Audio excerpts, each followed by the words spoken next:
बिस्मिल्लाहिर्रहमानिर्रहीम। अस्सलाम वालेकुम जी, कैसे हैं स्टूडेंट्स जी। आज हम 7वीं क्लास की मैथमेटिक्स जो कि आफाक इकबाल सीरीज़ का सिलेबस है, तो इसमें जो है हम 7.1 आज एक्सरसाइज करेंगे। ठीक है जी। तो इसमें लीनियर इक्वेशन है, हमने पीछे क्वाड्रेटिक इक्वेशन भी पढ़ी, अब लीनियर इक्वेशन मैंने पीछे भी बताई हुई है। खैर, तो इसमें लीनियर इक्वेशन ऐसी इक्वेशन होती है जिसमें किसी भी वेरिएबल की जो पावर है, हाईएस्ट पावर, वो 1 होती है। ठीक है, 1x+5। ठीक है जी, इस तरह से। अच्छा, एक होती है लीनियर एक्सप्रेशन और एक होती है लीनियर इक्वेशन। अच्छा, एक्सप्रेशन जो होती है ये वाली एक्सप्रेशन है, और इक्वेशन तब होगी जब इन यहाँ पर मैं इक्वल डालकर यहाँ पे कोई डिजिट लिख देता हूँ, यानी इक्वलिटी का जो सिंबल होता है ना, ये इक्वलिटी का जो सिंबल है ये ज़ाहिर कर रहा है कि ये पूरी स्टेटमेंट जो है लीनियर इक्वेशन है। ओके हो गया जी। अब पहला क्वेश्चन देखें यहाँ पे कि x+4 = -6। ये जो बनी हुई है हमारे पास स्टेटमेंट जो है, इसको लीनियर इक्वेशन कहते हैं, इस शक्ल में जो लिखी होती है। ठीक है, आगे अब इसने ये कहा है, जो इम्पोर्टेंट इसमें है कि solve the following linear equation. अब इसको सोल्व करने का मतलब क्या है? मतलब ये है कि इसमें जो भी वेरिएबल उसने हमें दिया हुआ है, इसमें जो भी वेरिएबल दिया हुआ है, x दिया हुआ है, इधर भी x है, यानी तकरीबन हर जगह पे x ही दिया हुआ है, हमने x की वैल्यू निकालनी है। ठीक हो गया जी। x को एक साइड पे रख के इसको हल करके हमने जो भी, जैसे भी वो मैं बताऊंगा, तो हमने x की वैल्यू बतानी है कि x = 5 है, x = 6 आया, जो भी आएगा वो हम इसमें सोल्व करेंगे इसको। इसका मतलब ये है सोल्व का। ठीक हो गया जी। आगे क्वेश्चन है इसके, ये भी, इसमें भी लीनियर इक्वेशन वाले सारे क्वेश्चन हैं, बिल्कुल इजी। टोटल 5 क्वेश्चन है, तो छोटी सी एक्सरसाइज है। ठीक है जी, और बहुत आसान जी। तो पहला क्वेश्चन है हमारा, तो पहले क्वेश्चन के अंदर x+4 = 6 था, मैंने यहाँ पे लिखा। इसको करना क्या है, आपने x एक साइड पे रखा, जो इधर जो भी विद x के साथ वाली रकम नहीं, जो भी कांस्टेंट वैल्यू वो इधर जाके हमारे पास माइनस हो जाएगी। अगर इधर प्लस की है तो इधर माइनस की, अगर इधर माइनस की है तो इस साइड पे प्लस की, सिंपल। अच्छा, तो इसको जो है आपने फिर, ये माइनस है, ये भी माइनस है, तो माइनस माइनस प्लस होता है। ये हमने बड़ी दफ़ा ये चीज़ सीख ली हुई है, माइनस माइनस प्लस होता है, प्लस माइनस माइनस होता है।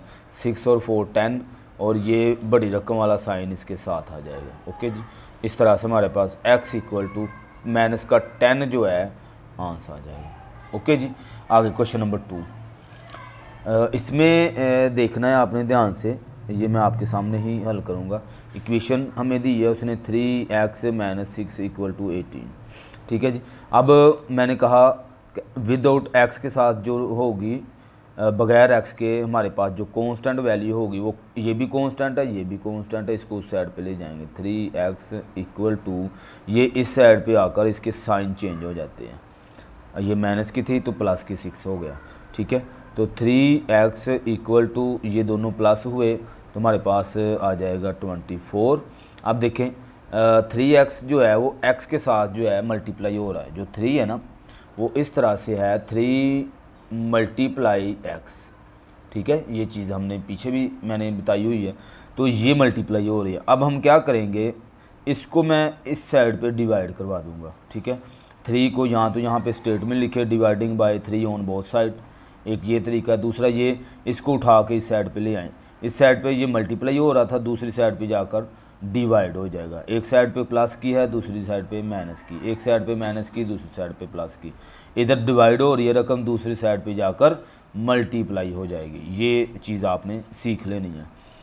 x = 24/3, ये इधर मल्टीप्लाई थी, इधर जाकर डिवाइड होगी, इसके नीचे आ जाएगी। ठीक है जी। अब ये क्या हो रहा है, कट हो रही है, ये इसके साथ कट किया तो 3 का टेबल 3 × 1 = 3, और ये 3 के टेबल में 8 टाइम 8 × 3 = 24 होता है। ठीक हो गया, तो x = हमारे पास 8 आंसर आ जाएगा। ओके जी, ये हमारा आंसर है। आगे इसको करते हैं 6x। अब ये देखें 6x = 48। ये ऑलरेडी इस कंडीशन में है 3x इक्वल टू 24। तो मैंने इधर क्या किया था, 6 को दूसरी साइड पे, इधर 3 को दूसरी साइड पे। इसी तरह हम इसको जो है देखें, x इस साइड पे रहने दूंगा, 48 डिवाइडिंग बाई 6, ठीक है। 6 को इसके साथ कट करें, 8 5 48, 6 तो x इक्वल टू 8 आंसर आ जाएगा। ओके जी, इस तरह से सिंपली आपने क्वेश्चन करते जाना है। आगे जी ये देखें, इसमें हमारे पास -2x -5। अब ये जो कांस्टेंट वैल्यू मैं इस कांस्टेंट के साथ इसको ले जाऊंगा, -2x इक्वल टू माइनस का 11, ये इस साइड पे आकर प्लस की हो जाएगी, ठीक हो गया। -2x equal two plus minus -11 में से 5 निकालें तो 6, और वो भी हम माइनस का लिखेंगे क्योंकि बड़ी रकम वाला साइन लगता है।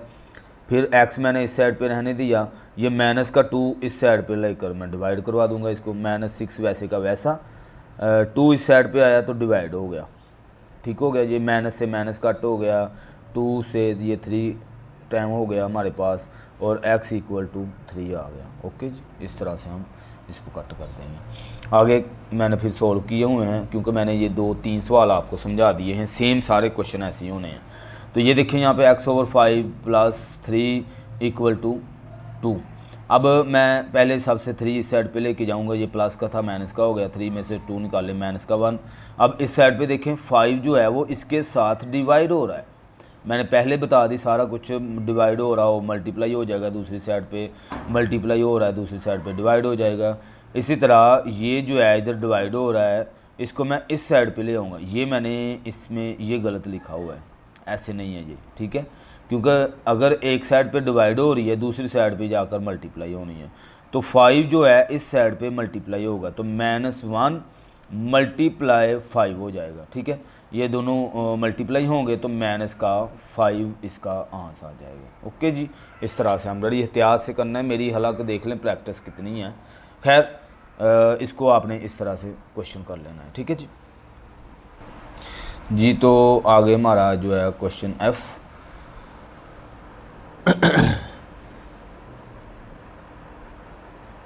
जी तो ये कंडीशन है जी, इसको ध्यान रखना है आपने। अब यहाँ पे एक इस तरह से है कि हमारे पास डिवाइड में यानी कि ये फ्रैक्शन में क्वेश्चन आ गए, दोनों साइड पे फ्रैक्शन में आ गई है, तो ये ऐसा इशू नहीं। हम क्या करेंगे, इन दोनों का एलसीएम ले लेंगे, ठीक है। इसके नीचे 1 है, इसके नीचे ये है, ठीक है जी। इसका एलसीएम ले लेंगे, एलसीएम लेंगे तो ये हमारे पास एलसीएम में ज़ाहिर सी बात है नीचे वाली रकमों का एलसीएम लेते हैं तो नीचे तो यही है और इधर 1 है, तो ये जो चीज़ है ना ये एलसीएम में आ जाएगी, ठीक हो गया। अब ये अलजबरे में एलसीएम है, यानी वेरिएबल वाली एलसीएम है, इसको ध्यान से आपने देखना है। अच्छा, उसके बाद क्या करते होते हैं कि इसको इस वाली से तरतीब के साथ करते हैं, या तो इस वाली से या इस वाली से। पहले इस टर्म से कर लेते हैं कि इसको 1 के साथ डिवाइड करें तो यही चीज़ आ जाएगी, ज़ाहिर सी बात है। इसको ऊपर वाली रकम से मल्टीप्लाई करवा देंगे तो ये देखें मल्टीप्लाई हो जाएगा। अक्सर टीचर जो हैं वो ये तरीका बताते हैं कि इस रकम को इससे मल्टीप्लाई करें, इस रकम को इससे मल्टीप्लाई करें, तो ये तरीका है तो ठीक है, भी आसान और इजीली समझ भी आ जाता है बच्चों को। लेकिन कुछ क्वेश्चन ऐसे क्वेश्चन है जिसके अंदर ये प्रोसेस नहीं चलता, तो बच्चे उसके अंदर भी यही काम कर लेते हैं। जैसे मिसाल के तौर पर 1/3 + 1/3 है, अब इसमें एलसीएम लेंगे तो वो 3 आना है। अब अगर इसमें बच्चे जो है इसको इससे मल्टीप्लाई करेंगे तो यहाँ पे 3 आता है, इस 3 को इससे करेंगे तो इधर भी 3 आता है। तो ये जब वो प्लस करके आंसर इसका निकालेंगे तो इसका आंसर आ रहा है 2, जबकि इसका आंसर आना चाहिए 1/3, ये आंसर है इसका। बात समझ आइए। तो इसीलिए मैं बच्चों को वो चीज़ नहीं बताता हूँ जो वो किसी और क्वेश्चन के अंदर वो डिस्टर्ब हो। तो इसमें आपने इसका एलसीएम लेने के बाद जो एलसीएम आता है उसको इस रकम के नीचे वाली रकम, क्योंकि नीचे वाली रकमों का एलसीएम होता है, तो उसी के साथ डिवाइड करवाना है। ये जब 1 के साथ डिवाइड करेंगे तो यही चीज़ आ जाएगी। ओके हो गया, ये आएगी तो इसको मैं ऊपर वाली रकम से मल्टीप्लाई करवा दूंगा 3 के साथ। ये देखें मैंने सेम वैसे ही किया। अब देखें अगर मैं इसको इसके साथ डिवाइड करवाता हूँ, जैसे मिसाल के तौर पर मैं 3 को 3 के साथ डिवाइड करवाता हूँ तो देखें क्या आता है। इसको मैं डिवाइड कराया 3 3 तो 3 1 ज़ा 3, आंस आया 1। सेम रकमों को डिवाइड करवाएंगे तो आंस 1 आता है, इसीलिए इधर भी आप जो है वो सेम रकम है, चूँकि इसको आप डिवाइड करवाएं तो 1 आएगा, 1 को 2 से मल्टीप्लाई करवा दें तो 1 यहाँ पे 2 आ जाना है। ठीक है जी। आगे 3 को मैंने अंदर मल्टीप्लाई किया, 3 2 ज़ार 6, 3 5 ज़ार 15 और प्लस 2, ये कांस्टेंट वैल्यू थी, ये भी कांस्टेंट वैल्यू थी, इसको आप माइनस करवा लें। या फिर मैंने यहाँ पे माइनस नहीं करवाया हुआ, मैंने क्या किया, यहाँ पे जो नीचे वाली रकम थी ना, इसको और इसको मैंने क्रॉस मल्टीप्लाई करवाया है। इसको मैं इससे मल्टीप्लाई करवाऊँगा, इसको इससे, ठीक हो गया। क्रॉस मल्टीप्लाई इसको कहते हैं। यहाँ पे अगर आपने स्टेटमेंट देनी है कि क्रॉस मल्टीप्लाई, तो आप लिख भी सकते हैं यहाँ पे, अगर नहीं भी लिखेंगे तो चेक करने वाले को, एग्जामिनर को पता होगा। तो ये हमारे पास 5 इस साइड पे मल्टीप्लाई हुआ, 30x - 75 + 10 हो जाएगा 5 मल्टीप्लाई होने के बाद। 12 इसके साथ मल्टीप्लाई होगा, 24x + 60। ठीक है। अब हम क्या करेंगे, जो हमारे पास कांस्टेंट वैल्यूज़ हैं वो इधर आ जाएंगी, जो वेरिएबल वाली हैं वो इधर। देखें 24x है इसके साथ लगा हुआ, ये भी x वाली रकम है, ये मैंने एक साथ लिख ली है। और ये कांस्टेंट वैल्यू थी, ये 65 में से 10 निकालें, देखिए माइनस हो रहा है, ये माइनस की रकम है, ये प्लस की है, तो इसमें बचता है 65। 75 में से 10 निकालें तो 65 बचता है। ठीक है। तो यहाँ पे देखिए मैं 65 को इस साइड पे ले आया, इस साइड पे ये प्लस का था, सॉरी इधर गलती हो गई है कि यहाँ पे ये प्लस की रकम होनी है, दूसरी साइड पर आकर ये माइनस की हो जाएगी 60, और ये माइनस का रहना है। ठीक है। अगर एक साइड पे माइनस किया, इधर ये 65 जो है वो प्लस का हो जाएगा।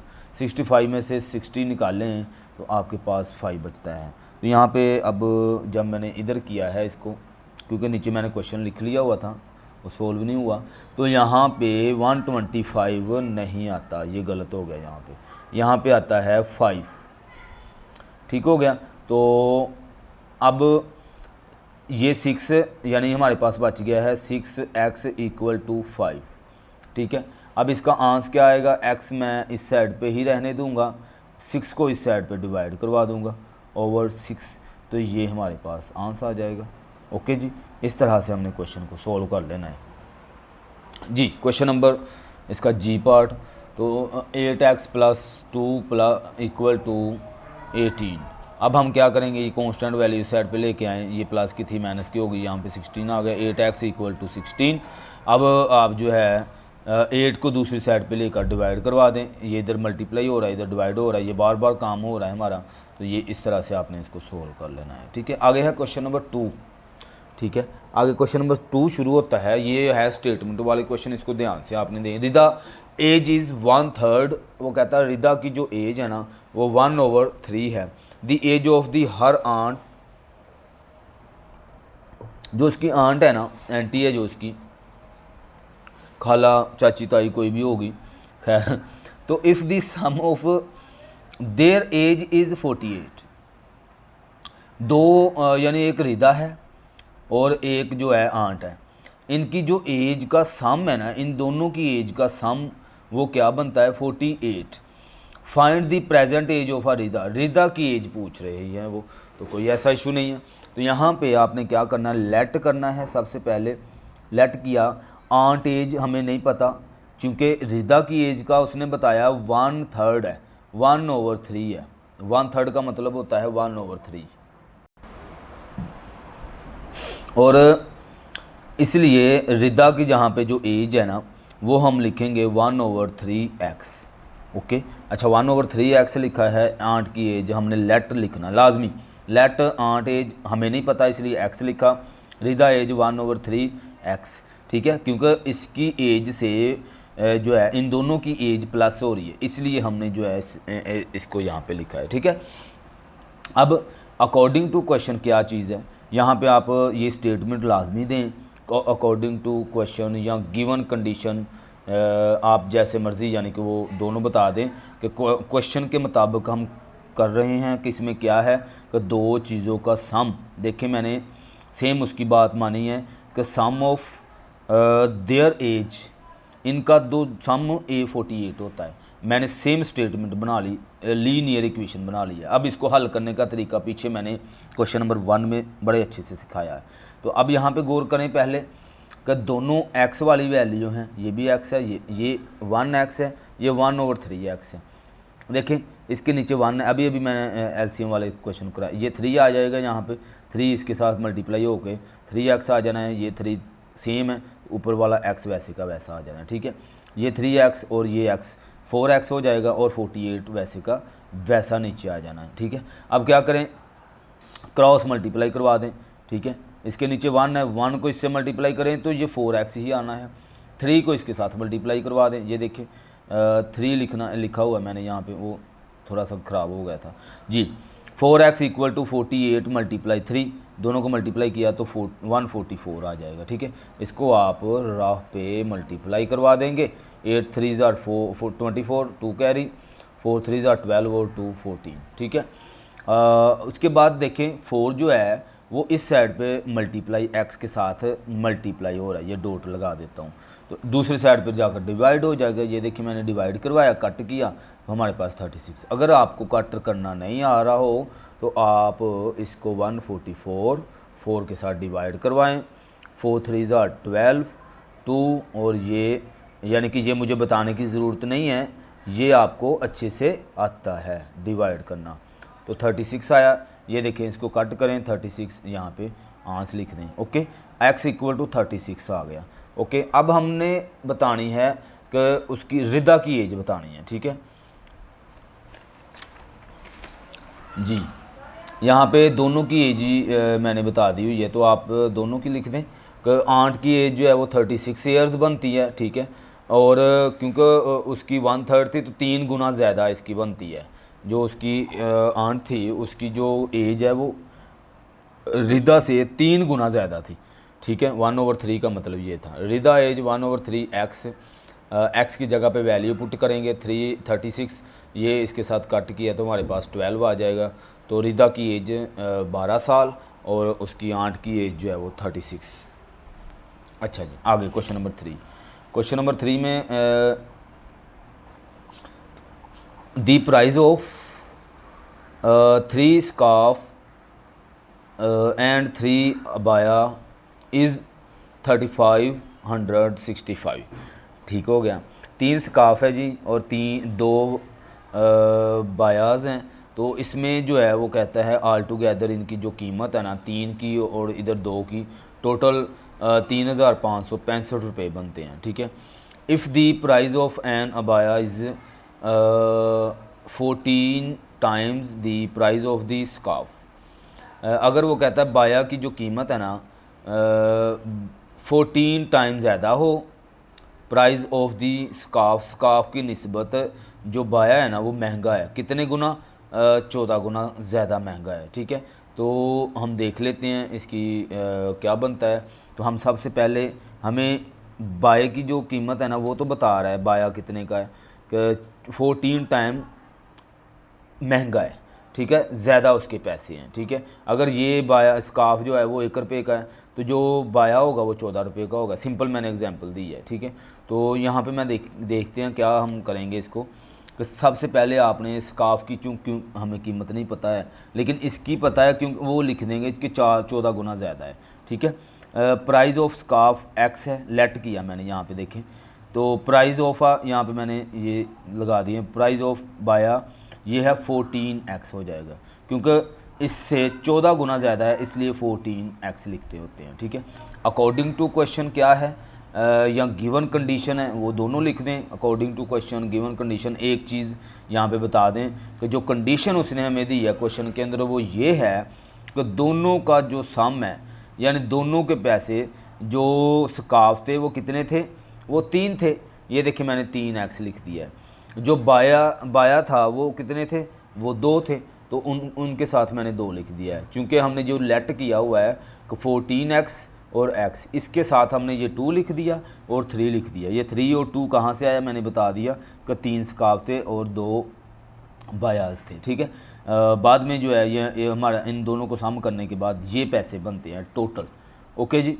अब आप क्या करेंगे, 3x इसको अंदर मल्टीप्लाई करें 28x, ये भी x है ये भी x है, इन दोनों को प्लस करवा लें तो प्लस करने के बाद 31x आ जाएगा, ये वैसे का वैसा। बाद में देखिए 31x और ये इसके साथ 31 मल्टीप्लाई हो रहा है, इसको मैं इस साइड पे ले आऊँगा, ये इसके साथ डिवाइड हो जाएगा। ठीक है, आप क्या करें, कैलकुलेटर तो खैर आपने यूज़ नहीं करना, 35 65 13 के साथ इसको डिवाइड करवा दें। ठीक है, 3 टाइम बढ़ जाएगा, 2 टाइम करेंगे 26। इस तरह से ये डिवाइड वाला जो तरीका है वो आप कर लें तो यहाँ पे हमारे पास 115 आंसर आ जाएगा। ठीक है, अब 115 x इक्वल टू 115 आया है।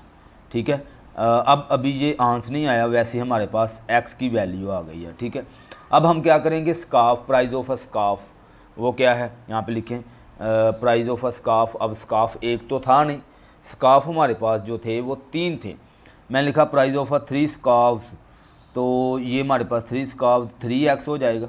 ठीक है, 3x हो जाएगा, 3 मल्टीप्लाई हम करेंगे 115 के साथ। ठीक है, ये मल्टीप्लाई हो जाएगा तो हमारे पास टोटल 3 स्काफ की जो कीमत है, एक की हमारे पास 115 हो जाएगी और 3 स्काफ की कीमत जो है वो हमारे पास 345 हो जाएगी। ठीक है, 345। अब 2 बायाज हैं तो वो हम यहाँ पे एस भी डाल देते हैं, तो इसमें जो है इसकी कीमत जो है वो क्या होगी कि 214x। ठीक हो गया, 214x। अब 2 कहाँ से आया, क्योंकि 2 बाया थे, एक की कीमत निकालते तो इसको डायरेक्ट मल्टीप्लाई करवा देते, चूँकि 2 की निकालनी है तो हम 2 को साथ रखेंगे और 14 और x इक्वल टू मेरे पास ये आया है, उसकी जगह पर मैं 115 लिखूँगा। ठीक है, इन दोनों को मल्टीप्लाई करवा लें आप, 115 और 14 को मल्टीप्लाई करवाएं। ठीक है, मल्टीप्लाई करवाने के बाद आपके पास 1610 आ जाएगा। ओके, बाद में इन दोनों को मल्टीप्लाई करवा लें, यहाँ पे रखें इसको और मल्टीप्लाई 2 के साथ करवा लें तो आपके पास 202 6 2 12 2 1 कैरी 2 और 3 3220 रुपीज़ का जो है वो हमारे पास बायाज हो जाएंगे और ये हमारे पास हो जाएगा। ओके जी, इस तरह से हमारा क्वेश्चन जो है वो सोल्व हो जाता है। अच्छा, अगर आपको लग रहा है कि ये क्वेश्चन सही है या गलत हुआ है, ये आप ऐसा करें, इन 3 बायाज की कीमत 232 और 20, और ये ज़रूरत नहीं है, वैसे मैं लिख के आपको बता रहा हूँ, 5 6 5 और 3। ये देखें जो उसने हमें ऊपर क्वेश्चन में कहा था 3565 की इनके रेट बनते हैं, तो यहाँ पे देखें यही चीज़ थी ना कि 3 स्काफ की और 2 बायाज की कीमत ये बनती है। तो हमारे पास देखें मैंने दोनों का जब साम निकाला है, जो आंसर आया है इसका 2 बायाज का जवाब आया है 3220 रुपये और इसका आया है 345 रुपये। मैंने जब प्लस किया है तो मेरे पास उतनी ही कीमत बनती है जितनी उसने कहा था, तो ये हमारा क्वेश्चन ठीक है। ओके जी जी, तो क्वेश्चन नंबर 4 में the sum of 3 consecutive number is 57, find the number. अब हमारे पास 3 जो है वो नंबर हैं, उसमें जो है हमने एक सीक्वेंस के साथ लिखना है, क्योंकि उसने हमें बताया है कि ये 3 का सम है। तो हमने क्या करना है यहाँ पे x, फिर उसके अंदर एक प्लस कर देंगे x + 1, फिर इसके अंदर x + 2। ठीक है, ये 3 हमारे पास जो हैं वो नंबर्स आ जाएंगे, जो उसने 3 नंबर्स कहा है। ठीक है, अच्छा अब हम क्या करेंगे कि जो कंडीशन उसने ये दी है कि तीनों नंबर प्लस हो रहे हैं, तीनों नंबर सम हो रहे हैं, तो यहाँ पे मैं उसको सेम ऐसे ही लिखूँगा, x प्लस सेकंड वाली रकम x + 1, थर्ड वाली रकम x + 2। ठीक है, करने के बाद हम इनका जो सम बनता है वो इसने ऑलरेडी खुद ही बताया हुआ है कि 57 है, ये मैंने लिख लिया है। अब देखें इनकी ब्रैकेट्स ख़त्म की तो ये कंडीशन बन गई x + 1 + x + 2। अच्छा, ये भी x है, ये भी 3x हो जाएगा यहाँ पे, और ये 2 और ये 1 3 हो जाएगा। ओके, अब यहाँ पे ये 3 मैं उठा के इस साइड पे ले आऊँगा, चूँकि कॉन्स्टेंट सेम एक इक्वेशन ये देखें 3x + 3 = 57। पीछे हमने क्वेश्चन सोल्व किए हैं क्वेश्चन नंबर 1 में, तो ये कंडीशन बन गई, कॉन्स्टेंट वैल्यू कॉन्स्टेंट के साथ आ जाएगी, माइनस हो जाएगा, 54 हो जाएगा। ठीक है जी, अब ये जो 3x है इसके साथ 3 मल्टीप्लाई हो रहा है, दूसरी साइड पे डिवाइड करवा देंगे। ये देखें डिवाइड करवाया तो हमारे पास 18 आ जाएगा। ठीक है जी, तो x इक्वल टू 18 जो है वो हमारे पास आंसर आ जाएगा। ओके, अच्छा अब हमने चूँकि तीनों बतानी है नंबर्स कौन कौन से हैं, तो फर्स्ट नंबर जो है वो यहाँ पे हमारे पास x है। ठीक है, फर्स्ट नंबर x है तो वो 18 आ गया। सेकंड नंबर हमारे पास x प्लस 1 था, तो x हमारे पास क्या होता है 18 और प्लस 1 साथ करें तो 19 हो जाएगा इसका आंसर। ठीक है जी, और थर्ड नंबर जो है वो क्या है x प्लस 2 था, तो 18 प्लस 2 और 20 हमारे पास आंसर आ जाना है। ओके, इस तरह से हमारा जो क्वेश्चन है वो सोल्व हो जाएगा। आगे क्वेश्चन नंबर 5 कहता 4 time a number is 60 less than 10 time the numbers. वो कहता 4 टाइम एक नंबर है, एक नंबर बन रहा है, इसका जो इज़ 60 लेस देन 10 टाइम, जो 10 टाइम नंबर है ना वो 60 में से लेस देन हो रहा है, कम हो रहा है। ठीक है, 10 टाइम में से 60 लेस देन हो रहा है। 10 टाइम में कीमत कोई भी हो सकती है, 100 लगा लें, 100 में से वो कहता है ये 60 कम हो रहा है। इस तरह से मैं लेट कर रहा हूँ। ठीक है, अच्छा इस तरह से ये फाइंड दिया नंबर, कहता हमें नंबर बताएं मुझे, जो नंबर है वो कौन सा बनता है। ठीक है, तो इसकी कंडीशन क्या है देखें यार, मैंने लेट आ नंबर एक नंबर रखा x, 4 time a number 4x बन जाएगा, ज़ाहिर सी बात है। 10 टाइम आ नंबर 10x बन जाएगा। ओके, गिवन कंडीशन हमारे पास क्या है, या अकॉर्डिंग टू क्वेश्चन लिख लें या गिवन कंडीशन ये है कि 4x equal to 10x minus 60। जैसे मैंने यहाँ पे बताया 100 माइनस 60 हो रहा है। ठीक है, वो कहता है कि 10 टाइम कोई नंबर है जो 10 गुना ज़्यादा है। ठीक है, 10 गुना ज़्यादा है जो कि लेस देन हो रहा है माइनस 60, तो हम इसी तरह ही लिखेंगे ना, क्योंकि 10x माइनस 60 कंडीशन इसलिए तो मैंने ये लिख दी। तो गिवन कंडीशन क्या है, कंडीशन ये है कि 4x equal to 10x minus 60। ये स्टेटमेंट बनाना थोड़ा सा होता है, बाकी आप क्वेश्चन प्लस माइनस ही करते हैं, वो मुश्किल नहीं होती। ठीक है जी, अब x वाली वैल्यू एक साइड पे लिखेंगे, ये 10x जो है इस साइड पे आ जाएगा, तो माइनस का हो जाएगा, ज़ाहिर सी बात है। 4x minus 10x equal to minus 60। Okay, 10 में से 4 निकालें तो माइनस का 6 बन गया, और 60 माइनस का 60 वैसे का वैसा। 6 को दूसरी साइड पे लेकर जाकर डिवाइड कर दें, 10 आ गया, माइनस से माइनस कैंसिल हो जाएगा, ये माइनस का था ये भी माइनस का था, माइनस से माइनस कैंसिल, 6 से 60 कैंसिल। अगर आपको कैंसिल ऐसे कट नहीं करना आ रहा, वैसे तो ये होता है कि दोनों को एक टेबल देखना होता है, एक टेबल के अंदर देखना। देखें 6 खुद के टेबल में 6 1 टाइम, कितने टाइम है 1 टाइम, ये भी 6 के टेबल में है, लेकिन ये 6 के टेबल में कितने टाइम है 10 टाइम है। 10 6 टाइम 60 होता है। अगर ऐसी समझ आती है ठीक है, नहीं तो 60 को आप अंदर रखें, 6 को बाहर, इसको डिवाइड करवा दें, 6 10 टाइम 60, ये कट हो जाएगा, तो ये हमारे पास 10 इसका आंसर आ जाएगा। x इक्वल टू 10 जो है हमारे पास आंसर आ जाएगा। ठीक है, उसने जो नंबर पूछा है नंबर x इक्वल टू 10 आ जाएगा। ठीक है, ये नंबर उसने पूछा था वो हमने उसको बता दिया है। ठीक है जी, तो इस तरह से हमारी एक्सरसाइज कंप्लीट होती है जी। ठीक है जी, सब्सक्राइब करें, लाइक करें, कमेंट करें। क्वेश्चन की अगर समझ नहीं आती है, बहुत शुक्रिया, अल्लाह हाफिज़।